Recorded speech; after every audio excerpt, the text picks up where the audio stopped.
Hello guys, it's me Menuka sister. Welcome to my video. तपाईँहरू सबैलाई माउदै गरेको माघे सङ्क्रान्ति माघीको धेरै धेरै शुभकामना। माघी स्पेसल भनेको चाकु हो मेरो लागि चाहिँ, होइन तपाईँहरूको लागि अन्य तपाईँ पनि मेरो लागि चाकु हो र यही चाकुको रेसिपी लिएर आएको छु होइन।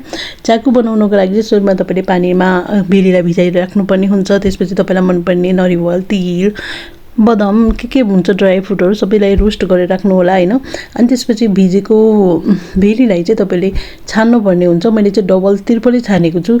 सुरुमा मैले छाने यतिको भेली बाँकी रह्यो, फेरि मैले यसलाई उमालेँ अनि गुड पनि राखेको छु कि त्यही भएर हल्का ब्ल्याक कलरको आएको छ होइन। अनि त्यसलाई राखेर फेरि छानेर अनि मैले फेरि त्यसलाई उमालेँ होइन। हल्का मिडियम उम्लिसकेपछि मैले घिउ हालेँ। घिउलाई हालेर एकछिन घोलिसकेपछि मैले यो पक्नलाई मलाई करिबन आधी घन्टा जति लागेको थियो है। अनि त्यसपछि घिउ हालिसकेपछि चाहिँ मैले धेरै नै उम्लेर मतलब 1/4 भइसकेपछि चाहिँ मैले पानीमा राखेर यसलाई टेस्ट गरेँ कि कस्तो छ भनेर। यतिको भइसकेपछि चाहिँ मैले अनि त्यसपछि यसमा आफूले गरेको ड्राई रोस्टहरू राखेँ। मैले चाहिँ तिल र नरिवललाई चाहिँ कुटेर राखेको छु किनकि मलाई त्यो क्रिङ क्रिङ भएको मन पर्दैन।